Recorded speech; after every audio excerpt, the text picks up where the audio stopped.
Welcome to the Charting Courses Podcast, a show brought to you by the team at Ventura MedStaff, dedicated to helping traveling medical professionals navigate the world of travel healthcare. Today, we're exploring something a little bit different, but still super exciting: taking travel assignments with a partner, whether that's a friend, family member, a spouse, or even just a buddy of yours. Traveling with a partner by your side can make travel assignments even more thrilling. To help me unpack this, I'm joined by Brittany, who spoke with our recruiters who have firsthand experience with working with travel pairs. Hey, Brittany. Hey, Luke. I'm super excited to chat about this topic. It's something I think a lot of travelers are interested in, but they just don't know what steps to take to make it happen. Right? I mean, let's be honest. Traveling can be a little bit intimidating at first. So, the idea of doing it with a buddy? That sounds like a real game changer. Exactly. I mean, there's definitely some magic in having a familiar face on the road with you. And they don't even have to be in the same specialty as you. You can travel with another nurse, therapist, allied health professional, you name it. No matter which way you cut it, traveling with a friend can make assignments way more fun and manageable. I couldn't agree more. Traveling can be way more fun with a friend. But now, let's jump right into the good stuff. What are some of the biggest benefits of traveling with a friend? Yeah, I can think of a few benefits. For one, built-in companionship. Having someone familiar around can help with those first week nerves, especially if you're far from home or new to travel. You can also share housing costs, which is huge. Finding temporary housing can be one of the biggest expenses associated with travel healthcare. Having someone to split it with you can really save you a lot. And there's also just the fun factor. Exploring a new city with someone you already know makes it more exciting. You've got a partner for hikes, local coffee shops, or, just decompressing after a long shift. Totally.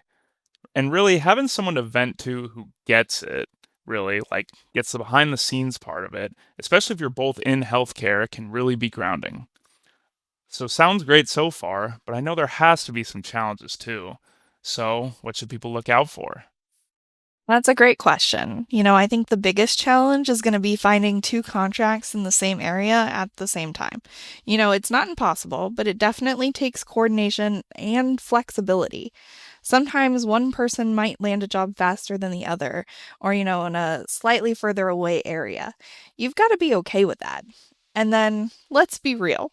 Living with a friend is different from vacationing with them. You see each other after long shifts when you're tired, stressed, maybe missing home.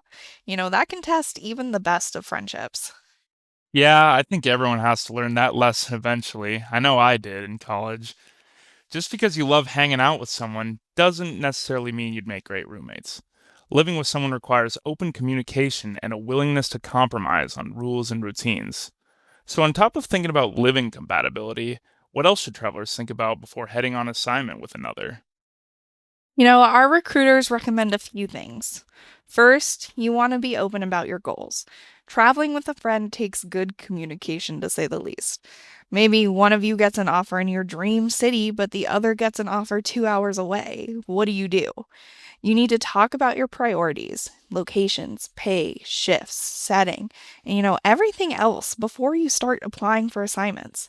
Go through all of those what if scenarios to make sure you're both on the same page. Next, you'll want to talk about housing expectations. Do you both want your own room? Are there any pets involved? How long are you okay waiting for contracts to line up? And an underrated tip is to talk to them about downtime.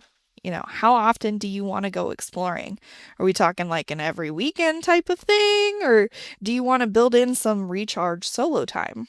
Not talking through your rhythms and expectations can create a lot of tension down the road. Those are really great tips, Brittany. And I mean, no one wants to play the what if game, but it can save you from some uncomfortable situations in the long run. Exactly. It may feel like over communicating at first, but it's really to your benefit. All right, so let's say two friends are ready. They've talked it out, they've aligned their goals. What should they do next? Is there a best way to approach recruiters or agencies with this setup? I would say just be upfront that you're a traveling pair right away. Don't try and sneak it in after you've already found an assignment. Traveling as a duo will work best when you go through the same agency. And if you're in the same specialty or field, make sure you work with the same recruiter. Communicate your goals, preferences. The more info, the better.